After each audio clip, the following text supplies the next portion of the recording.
It's about time. What's going on? Rumor Report, Rumor Report. This is the Rumor Report. Talk to him. With Angela Yee on The Breakfast Club.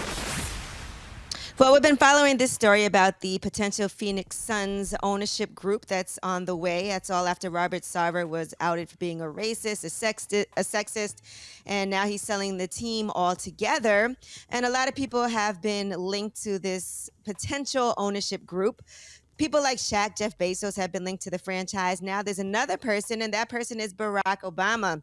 Bill Simmons spoke to Charles Barkley about the upcoming sale of the Suns, and he said he was told by a source close to the situation that Obama is involved with one of the potential ownership groups.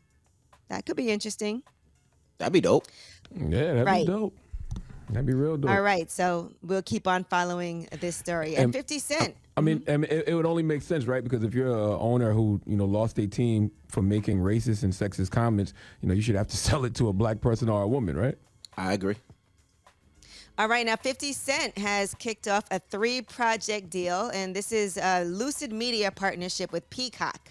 All right, so details of the partnership and financial numbers have not been revealed yet, but there's an article on Variety about it, and the companies have already set up the first project under the deal. Exact details are under wraps, but it's known to be an unscripted true crime series at Peacock that's slated to debut in 2023. 50 Cent will also executive produce the series, and he'll work with Lucid to develop 2 more projects under the deal. He said, "I'm excited by the kind of stories we're going to be bringing to life together and can't wait for the first project to reach Peacock next year."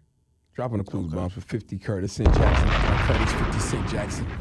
Yeah, he Always working. very inspiring what he's doing in the TV and film world. Mm-hmm. And in more inspiration, Salt and Pepa, they are going to be getting a star on the Hollywood Walk of Fame. I can't believe they don't have one already. Yeah, they should have been there. That ceremony is going to take place on the morning of November 4th, so congratulations to them. They posted, "We are honored and excited." And once again, Variety broke this story, so congratulations to Salt and Pepa. Love those shout ladies. to Salt and Pepper. Shout to those Dropping the women. clues bombs for Salt and Pepper. I'm shocked they don't have a star on the Hollywood Walk of Fame either. I thought they had one.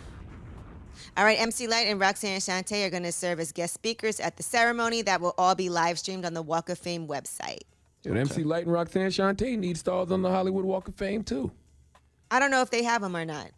I just know they're speaking. Why don't I have a hip hop Walk of Fame? You don't have one of those? There's no place in like New York where like people's name are on a brick or something? I was thinking that too. I was always wondering why New York didn't have like a Walk of Fame. You know what I mean? Like it'd be gum and dirt all over it.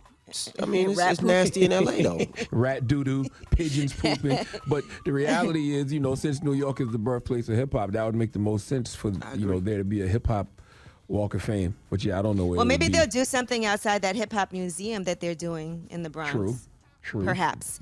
All right, Lil Wayne, he has his Louisiana Festival lineup, and he's added some new acts to that lineup. So you can see, of course, Young Money, Quavo and Takeoff, Cameron, Rick Ross, Mellow Rax, Babyface Ray, special guests as well.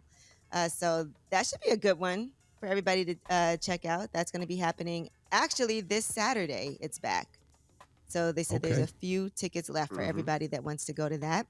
All right, and Rick Ross just got a $1.5 million watch, and he had it delivered by an armored vehicle. He posted the video to his Instagram stories, and you see the armored vehicle going through the front gates of his Promised Land estate. There's a security guard leading the way. Here he is.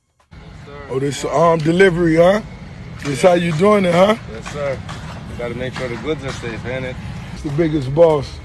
It's that Jacob delivery. Heavyweight. It's the biggest, man. I wake up and tell you every morning we got no time to waste. Because that's the only thing we can't get back.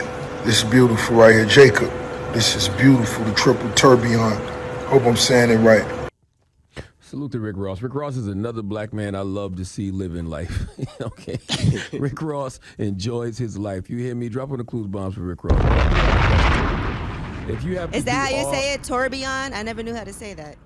Tourbillon? I say it the same way. I rarely can pronounce things that I can't afford. But I do want to say, if you have to do all that to deliver it, what do you do to protect it? Like if it comes Have to your security, house in I an armored guess, truck whenever- with a security guard, what do you do to protect it when it's in the house? Well, I'm sure it was just delivered from New York, so they couldn't send it in FedEx or UPS, so they had to be delivered a certain way that was protected. I'm sure they do that with all valuables. Yeah, but what do you do to protect it once it's in your house now? Get it I mean, insured. you got security, you have insured, but I think with anything that is delivered like that, they definitely protect it like that. I understand the delivery, but I'm saying, what do you do once it's in your house? Do you have an armed guard that watches it at all times? I when think it's not on Rose your has arm? staff that's on his property to make sure that his property's safe. I pray so. Maybe put it in a safe. Yeah. Makes sense, right? All right. Well, that is your rumor reports. All right, Charlamagne, who you giving that donkey to? Oh, man, 4 after the hour, I need the police in Bullhead City. Bullhead City is a city in Arizona.